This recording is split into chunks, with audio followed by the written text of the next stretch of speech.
Thank you, Deborah. So with that, I'm going to go ahead and share just a few slides that I have, hopefully to help us out as we walk through some of these rules. All right. So I'm Chris Fernandez. I'm the Senior Director of Community College Finance here at the Coordinating Board.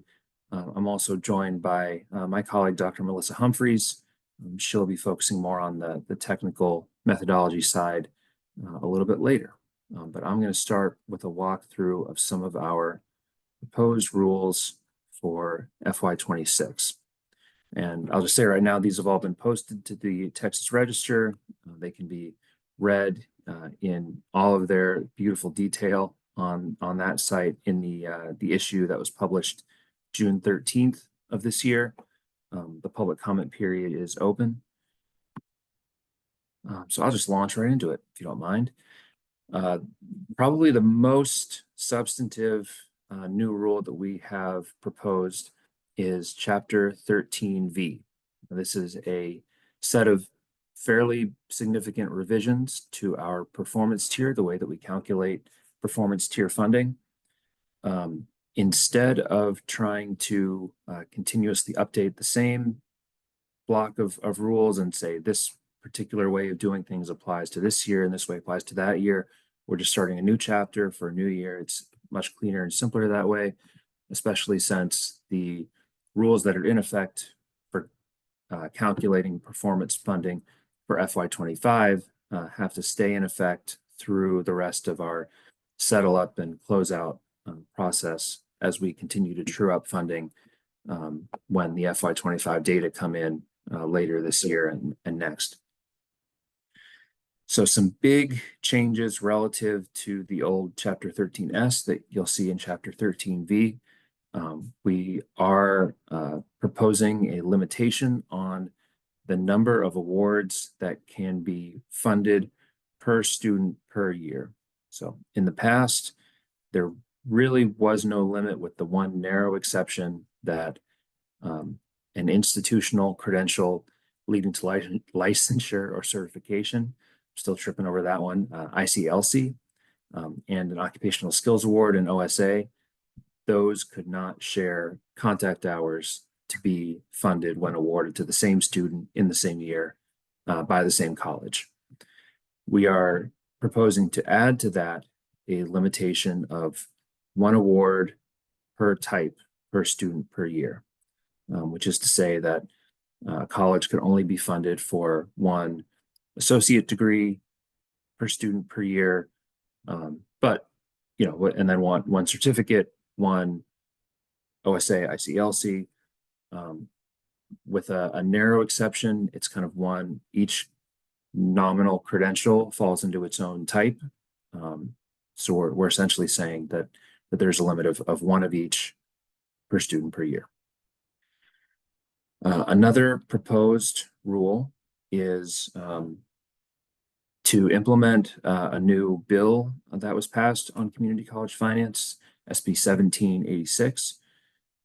There is a new credential of value test that applies to the associate degree only. So all the other credential of value tests that you may be familiar with that have been in effect in the past, those are unchanged. But for the associate degree only, there are some changes that are made to the methodology to implement SB 1786. Big ones are that whereas for other credential types and in the past, there is a 10-year period within which a recipient, the average recipient, has to achieve a positive return on investment for the credential to be a credential of value. That threshold is down to 5 years for the associate degree. It also has to, the average recipient also has to earn at least $30,000 annually by year 5. This is something called the individual self. I'm choking now if it's supporting or sufficient, but whether it's supporting or sufficient, It's set at $30,000. It's the individual self-sufficient wage. And so that threshold also has to be achieved by year 5 for the associate degree to qualify as a credential of value. There are some sort of exemptions to that test. Associate degrees that are conferred under a set of zip codes in education and a set of zip codes in healthcare are exempt from the new test. They will continue to be assessed under the old test with a 10-year return on investment period. I know there might be some technical questions around that, and I think we can get into them in the more technical half of this. So for now, I'm going to keep going through some of these rules.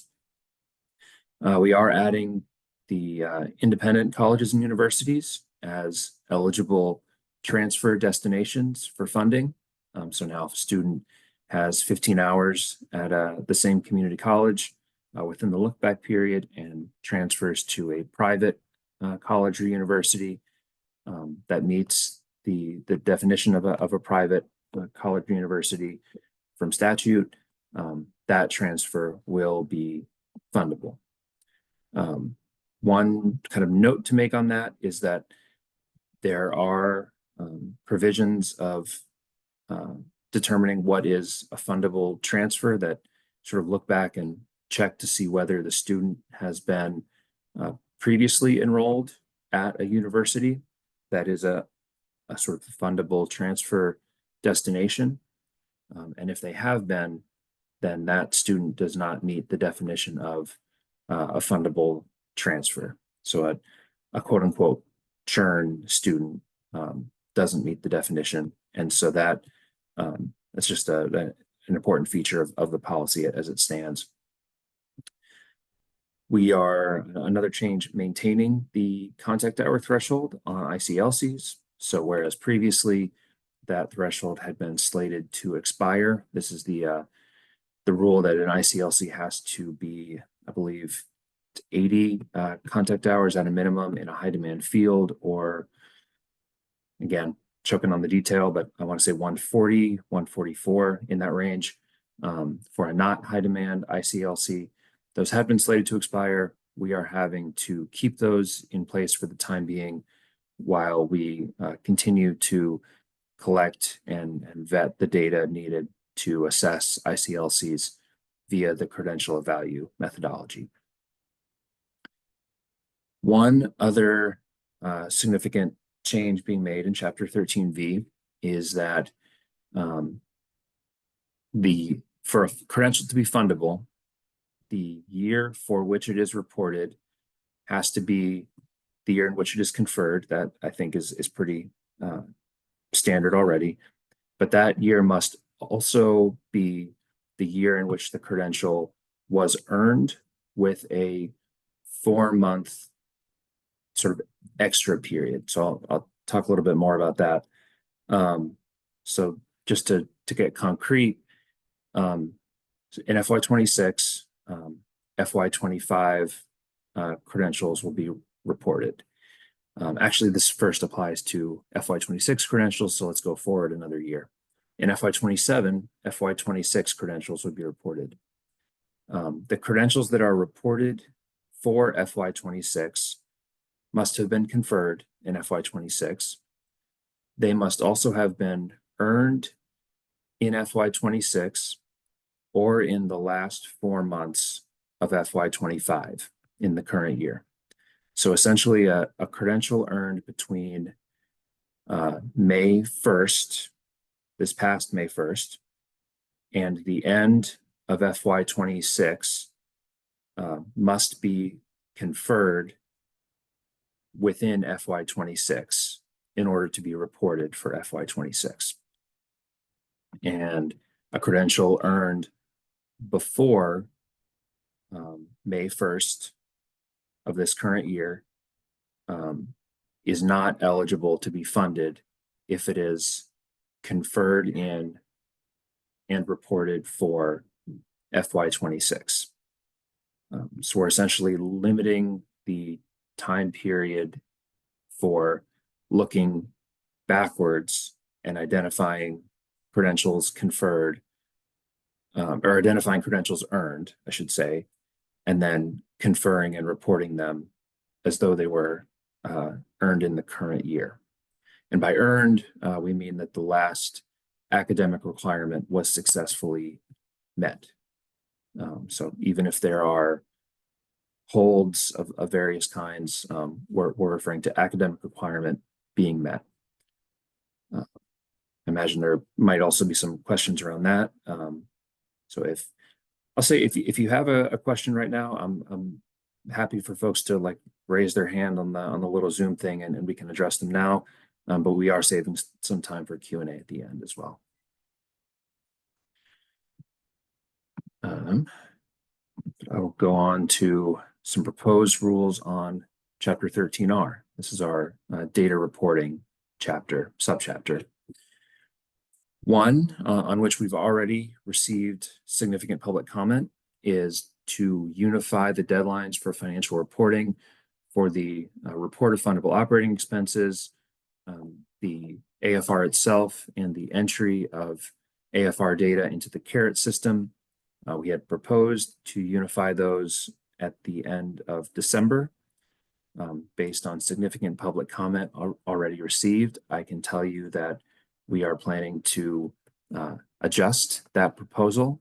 I do not think it has much of a chance at all of being proposed to the board in that form.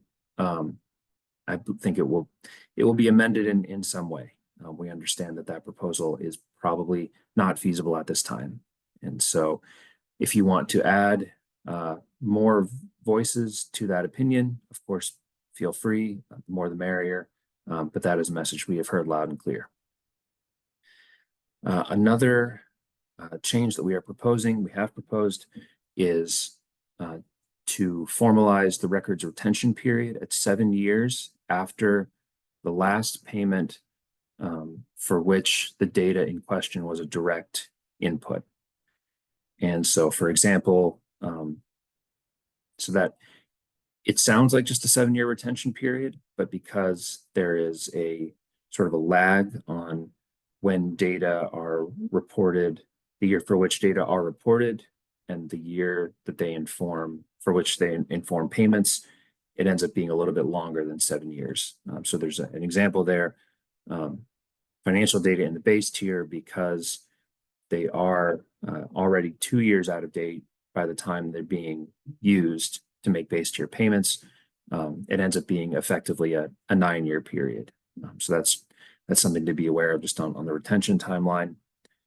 We're also proposing a new timeline for data reporting error corrections. So I'll just kind of walk through what that's going to look like. Most data are certified to us, academic data via the CBM, certified to us generally late fall, sort of November, December timeframe. Financial data generally certified end of December or end of January.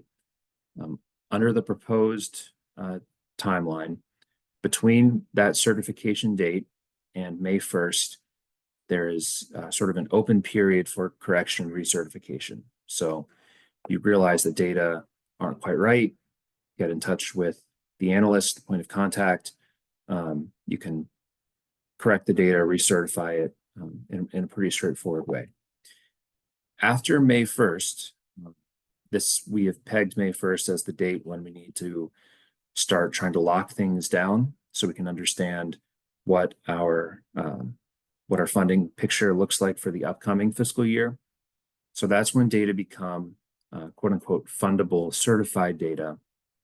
That is also when a rule 13525 becomes triggered in order to correct that data.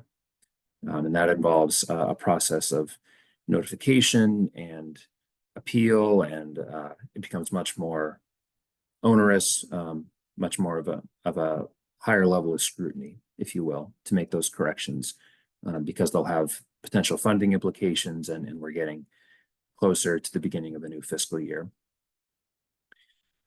There's a new provision as well that at the date of the official certification date plus 1 year, a data reporting error correction cannot result in increased funding. Let's see. Under allocations from other errors. So that is for data reporting errors. So that's an error in data reported directly to the coordinating board cannot result in increased funding at that 1 year mark out from the official certification date. If there are other errors, coordinating board has a calculation error, processing error, that can be corrected all the way through the closeout of the fiscal year in question. So that has a 2-year-ish time horizon to be identified and corrected, and then that under allocation made an error will be adjusted through additional funding given to the college, dispersed to the college, not a gift. Over allocations, on the other hand, and I know that this sounds lopsided, but we have it from our legal authorities that we have a far longer responsibility to correct accidental over allocations of taxpayer dollars. And so if we identify an over allocation up to 7 years after an incorrect payment, we do have to maintain the ability to make adjustments or otherwise recover that accidental over allocation for up to 7 years. I don't know why yep, we already covered that rule. I don't know why it's on this slide. 13U, this is our forecasting methodology, the way that we determine the count of fundable outcomes that we're going to be funding for a year that we don't have data for yet. We have been working to make that methodology more rigorous, ideally more accurate, starting with untying ourselves from using only the exponential triple smoothing model in all cases for all colleges. That gave us a decent projection in the aggregate, or it was decently well fitted to historical data in the aggregate, ended up being pretty far off of where the actual data came in. So we are now sort of creating a menu of 3 different modeling methodologies. We are picking which of those 3 is the best fit for historical data using a statistical test called lowest root mean square error. Please don't ask me to define these terms, but I assure you we have people on staff who can. And then within each methodology, the parameters will be determined by another statistical test. And these 2 determinations will be made within, or so sort of by college and by outcome. So if a college's associate degrees are better modeled by one model and its transfers are best modeled by a totally different model, different set of parameters, we will apply the best fit option to each of those individual outcomes for that college. And the theory is that will give us a more accurate forecast, and we can minimize the magnitude of future adjustments that will be required going forward. That is not in effect right now. It'll be first applied to the dynamic adjustment this coming February. And then finally, we are making some minor but important adjustments to our high demand fields methodology in Chapter 13T. It's become clear to us in implementing the essential and emerging occupations provisions of that chapter that the crosswalk that allows us to link SOC codes, occupations to SIP codes is not kept up to date very much, if at all, after its initial publication, which is quite, well, too many years ago to be consistently relied on. We'll just put it that way. And so we are adding discretion to edit those matches for any occupation, if the occupation has no direct matches, and to edit them even if direct matches are present for the emerging occupations, because the emerging occupations are ones that we recognize are sort of on the very cutting edge of economic trends or of sort of what we expect to happen in the future based on new investments, new policy. And so it's very likely that the set of linkages of how people get into those occupations via academic fields could be also evolving rapidly. And so we want to maintain the flexibility to acknowledge those new linkages and to fund those academic fields as high demand based on emerging occupations. I'm going to pause there, and then I think this is where I would turn it over to the data team. But before I do that, I want to see if anyone has questions on any of those rules that I just went through rather quickly.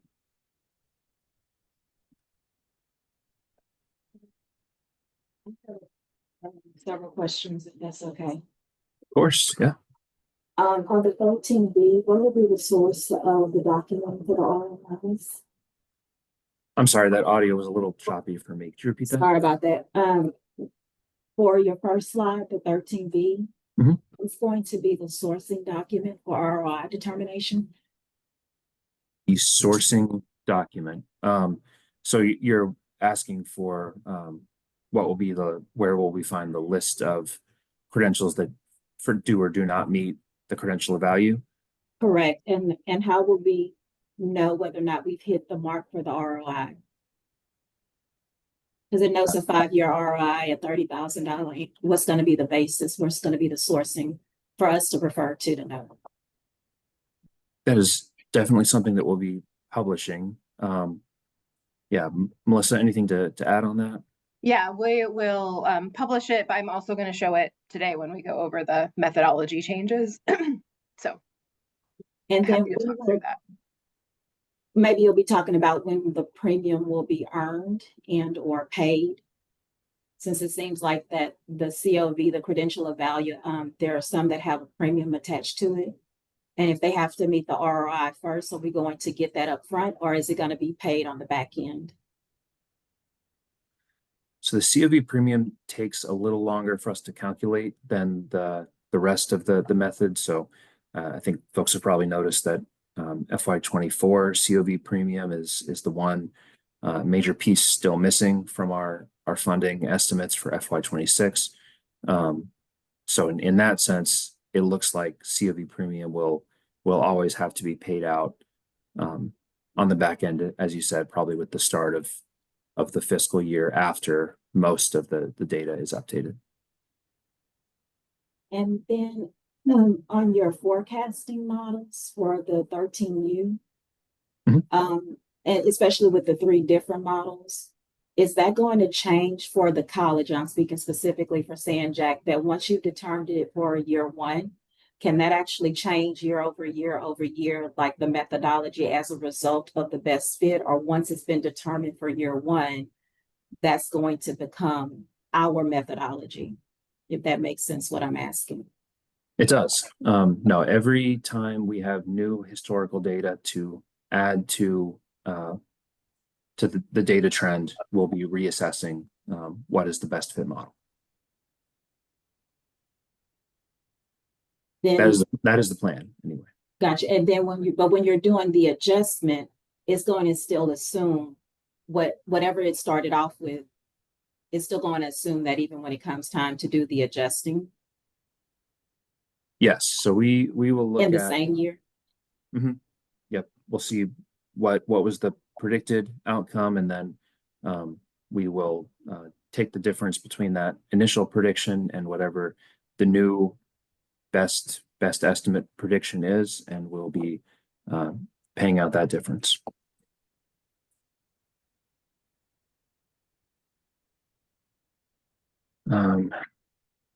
See, I'm looking through some of the questions in the chat. Each funding metric will have one of the 3. Yes, so we will be picking between the three methodologies at the outcome level, and then using the info criterion, we'll be setting the parameters within each. Yes, so we'll choose best fit model and best fit parameters. That's correct. Review credential reporting, right. Let's see, let me try to think of another example. So currently, a credential can be reported. So if a college discovers that a credential was earned, I don't know if there are any true limits, but at some point in the past, that credential can be conferred and then reported for the year in which it was conferred. The proposed rule would say that the credential cannot have been conferred or cannot have been earned, excuse me, any earlier than May 1st of the year before the year in which it is conferred. So say a student finishes their associate degree right now. Let's just take that for example. That associate degree has been earned, we would say, because the last academic requirement is met. There is then sort of a timer on that credential for it to be conferred before the end of FY 26 of the upcoming year. And then it can be reported for FY 26 and can be funded for that year. If and this first applies to FY 26 credentials. So if a credential is earned before May 1st of FY 26, so say a student finishes the last requirement for their certificate before May 1st of next year, that credential must be conferred before the end of the year, the end of the fiscal year. So even if it's earned in April, that gives, May, June, July, August for that credential to be conferred. And only if it is conferred within that time frame can it be, it has to be both conferred within that time frame, reported for that year, and then can be funded for that year. So there is a little, I can see a little extra confusion maybe there with, we still want everything to be reported. We're not saying don't report if it's an old credential that was, discovered to have been earned and has now been conferred. We still want to know about it, still want to know that it's been awarded, but it's a restriction on what is fundable. If that's making sense, I hope. Let's see. Stackable credentials, will cert level 1 and 2 be considered separately, or will they count as a single award? I think I'd have to refer to the detail. I think we split out cert 1 and 2. I think we combined a different category. I will look that up while Melissa is presenting and make sure we have clarity on that. If one of the credentials is in a high demand field, we will. Sorry, I can answer that. Yes, please. Right now. Yes, they're separate, and we're counting them separately, and it's in a slide that I'll go over in a second. Thanks, Melissa. Same thing with the high demand field. We prioritize it and also can go over that in the methodology. Yeah, we have a methodology designed to give best possible funding outcome.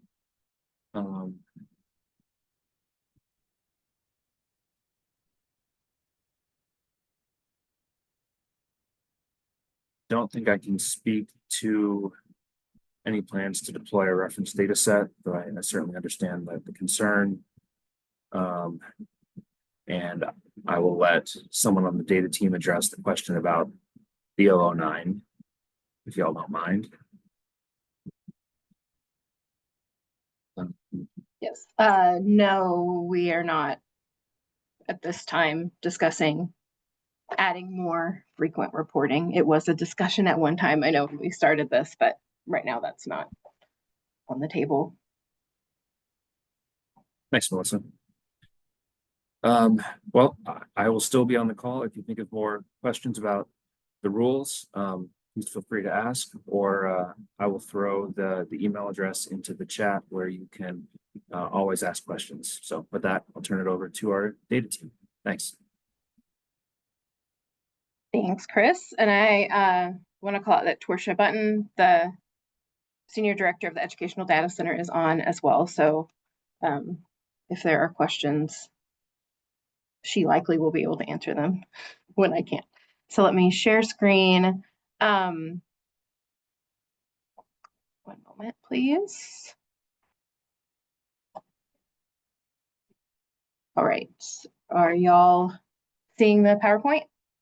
Okay, great. Let me go back. So today I'm just going to focus on what changes in the actual methodology happened as a result of these possible rule changes. So the runs that were just released in your final runs for Fund Year 26 were based on what I'll show today. So just also so you know, we will be posting the full list of the credential value program area SIP crosswalk, so it's clear how we make those or how we set those criteria. Also, we will post the 2025 list excluded associate's degrees, which I'll show in 1 second, and an updated logic document that reflects some of the changes I'll talk about right now. Student level data for this near final run that was just released will be put into your Move It folders by end of day. So your data teams will have access to that and should be able to look a little more in depth at the students that are behind the runs that were just released. So first, let me start with the credential of value. What the rule changes do is separate out some degrees and make the criteria different between the degrees. So for bachelor's degrees and certificates, the criteria is the same as it was before, where return on investment needs to be met within 10 years of earning a credential within a program area. For associate's degrees, though, now it's within 5 years, and the students need to be earning at least 30K a year by year 5. So when we ran this methodology for this near final run, this is the list of programs for associate's degrees only that are excluded because they did not meet this threshold. So one thing I'll call out is there's a few places in here, consumer, culinary, and wellness, where we say these are excluded except for some specific SIPs, because these SIP codes are called out to count in another area. So 12.03 is, I think, mortuary science, and that is actually, we're considering that in the health group, which is still counted. And then this 19.076 through 079 are early childhood majors, and those are put into the education category. So those are still in. So just want to be super specific that, you know, overall those in the 19 SIP code, for example, are excluded for associate's degrees, except for those with these specific SIP codes. And we will post all of this so you can see clearly, or you can have your own reference to show which we are removing from the calculation when we run the totals. So that leads to the changes in how we are calculating the count of credentials for the credential outcome. I circled where things changed. So we are still pulling, we start with pulling all of the awards you report to us on the 009 and the M. Except now the second step we're doing is removing the excluded associate's degrees. So we look at the SIP code of the associate's degrees that were reported in the year and remove those that were on that list I just showed. Then the remaining degrees, we link to the high demand field list. So we know each degree if it's high demand or not. And then the final step is within the categories, and I have a slide that shows each category, within each level of award, based on the new rule, a student can only be counted once per award. So these are the categories that we pulled out, and within each of these groupings, we allow a student only to be counted once. So bachelor's associates, we are separating out Cert 1 and Cert 2. Advanced technical certificate is separated out. OSA and ICLC are also their own categories. Note, ICLCs, y'all are reporting those at the student level starting this year for FY25, but in prior years, we're using the totals based on ad hoc totals you all sent us, so we can't do the student level analysis for that for ICLCs, but starting in FY25, we will be doing this. Just want to note that there are still, I think Chris mentioned this too as he was going through, we still have these rules about OSAs and ICLCs not sharing hours. So if those awards share any hours within the programs, then only one can be funded. But among what you report, we're still going to pick one award within these categories. And we are giving priority to high demand awards. So if a student, for example, earned a Cert 1 in a high demand field and one in a not high demand field, the high demand field would be kept in that case. The other change in the methodology, and it's just in this first part, is private universities are now considered in the transfer outcome. So at the very beginning, we look not only for enrollment at public universities, we're also looking at enrollment at private universities. And when we do this look back, the student was not enrolled at a university in the prior 4 years. It used to be we were only looking at publics. Now we're also looking at privates as well. So we added the private schools to both the current year when we're finding whether they enrolled there, and the previous year look back. We're adding in all the private schools there. That's the only part of the transfer methodology that changed. Just calling out a reminder, I already mentioned it. This is the first year we're doing the student level ICLC collection on the M, so remember that. And then what Chris talked about, the possible changing rules on the reporting where the degree conferred needs to be reported in that same year.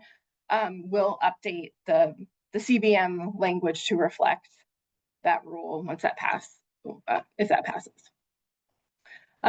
Here are our contact information, but happy to take questions. We're going to continue to do some webinars, trainings about this. So this was kind of just the initial webinar to get the information out there, but we absolutely have planned to get a little more detailed into each part of this, so everyone can be on the same page. But happy to take questions.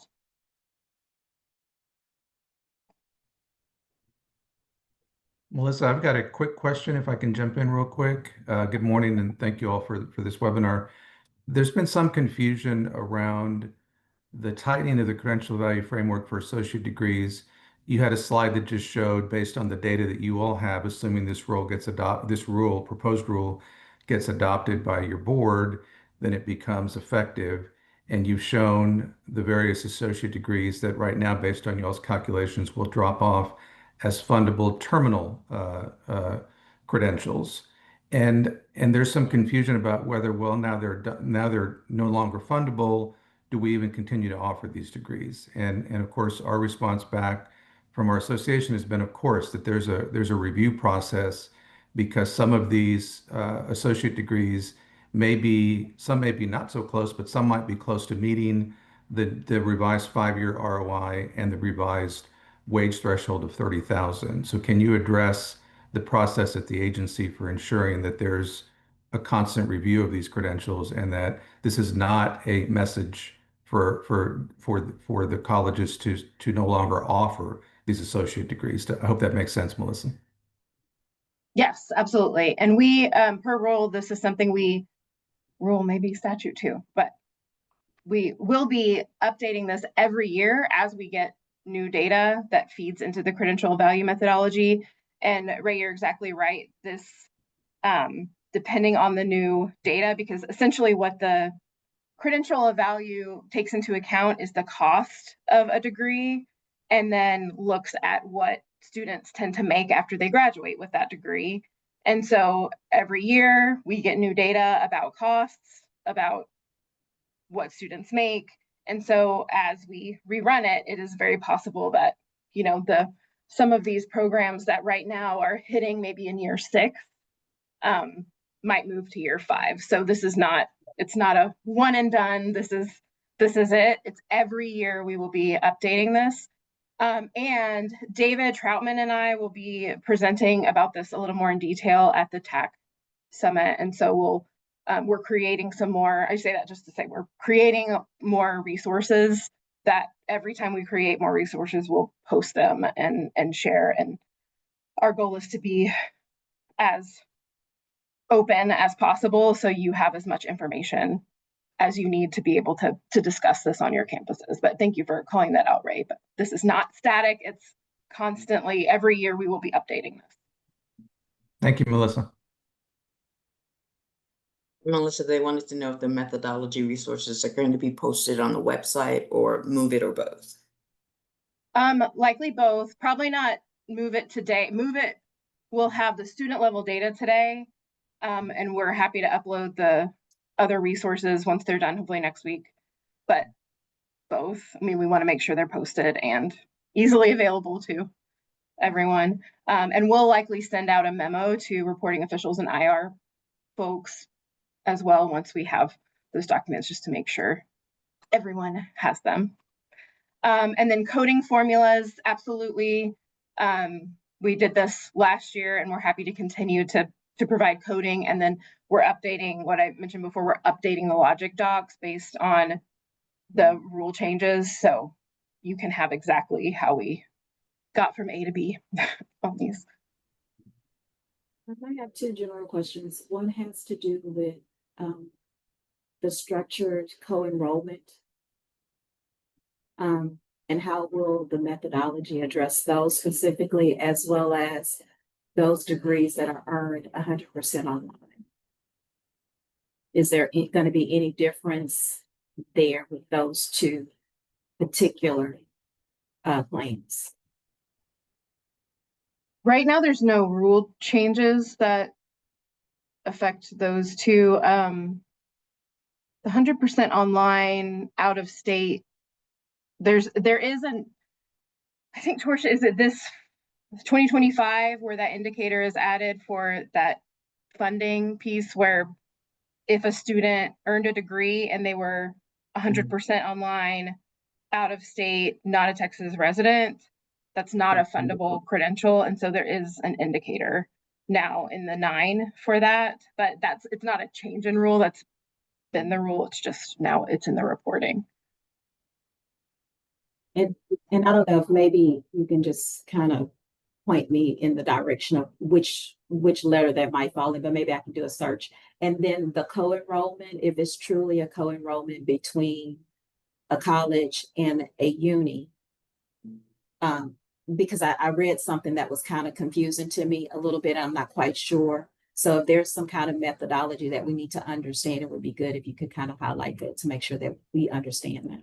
Yeah, I'm happy to send the way we are currently doing the methodology for that co-enrollment. Thank you.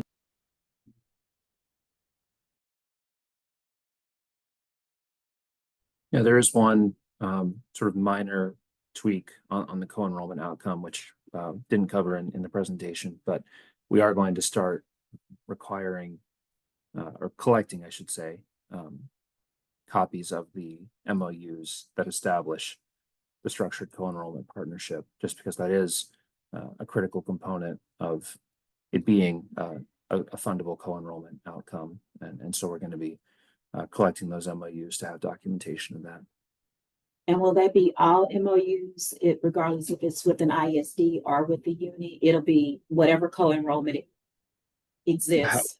Whatever written document establishes the structured co-enrollment partnership with the university is what we would need to have a copy of on file.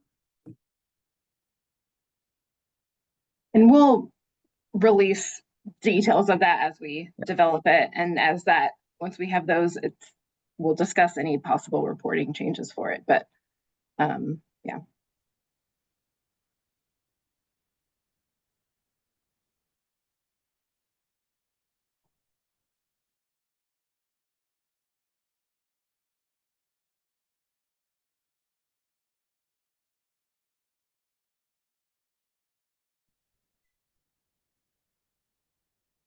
Well, if there are no other questions for us right now, I'll just remind everyone that the email address that can be used for questions and for public comments is in the chat. Also remind everyone that we are hosting office hours on July 2nd, the morning of the 2nd, as well as the morning of the 9th. Those would be a good venue as well to ask questions about the funding runs and about the funding model, which will be going live later on today. If you don't have the links to register for the office hours, we are requiring pre-registration like this webinar. But if you can't find those links, just shoot an email to that CC Finance inbox, and we'll make sure that you get those and are all set up to join us again. Appreciate all of your time and your questions and your engagement with us this morning. Thanks, everyone. Thank you all. Thank you.